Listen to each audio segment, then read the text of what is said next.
It's been a roller coaster ride for Canoo shareholders. In the past week alone, we saw stock zoom higher 100% only to dump 60%. So what was the news that caused the pump and dump? Well, let's get into it. This article is coming from Market Beat.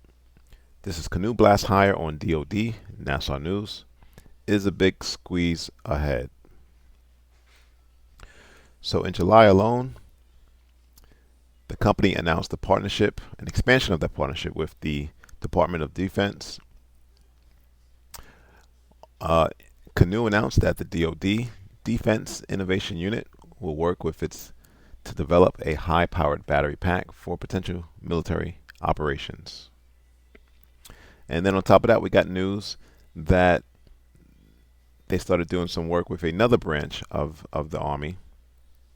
Canoo has already supplied a light tactical vehicle to the U.S. Army. A wide in scope with the U.S. military branches is a bullish development for Canoo, as it validates its commercial EV capabilities. And then there was news from NASA. The DoD news set the stage for even bigger news 2 days later, when Canoo delivered 3 new electrical vans to NASA.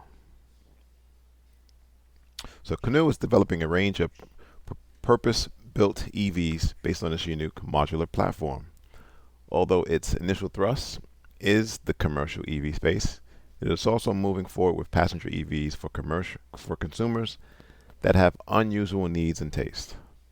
The bold Lego-like style vehicle and pickup truck are both currently available for pre-order. So it tells you pre-orders, they're not really selling anything at this moment. Now, last year, Walmart agreed to purchase 4,500 of Canoo's EDVs to support its growing e-commerce business. You also had fleet management groups, Zeba Automotive and King Bee, also signing deals to take on a combined 12,300 Canoo EVs. Yet, the company has yet to actually sell one of these vehicles, and they're not making any revenue as a result. And so they are burning through cash like no tomorrow. Now, Canoo is targeting 20,000 units this year and hopes to double that next year.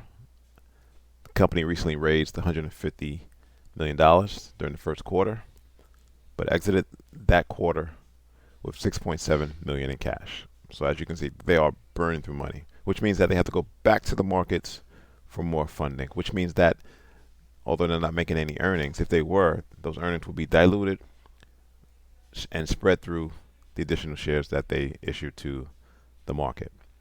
So that pump that we saw was more than likely part of a short squeeze, although there's only a 14% of the float is short. Nevertheless, they are starting to get some coverage from Wall Street analysts. Stifel, who covers the stock, has a buy rating and a $1.50 target. 2 other analysts that cover the stock also rated a buy. All right, so how far will Canoo pull back? I'm looking at this $50 level as a potential test, as that was where we had support the last time, came support again, potentially becomes support again. Now, if we're going to use fibs, I love the 88.6% retracement. That's a not so known retracement level to retail investors, but Wall Street investors, this is a known undiscovered retracement. So that would put things at roughly the 45-cent level. So potentially, if you wanted to get in, it's good. You didn't chase price. Potentially between 45 and 50 cents would be an ideal opportunity to get in, to go long, in hopes that Canoo can raise more funding and start to put their vehicles on the market. Thanks for watching. Subscribe. Please like the video.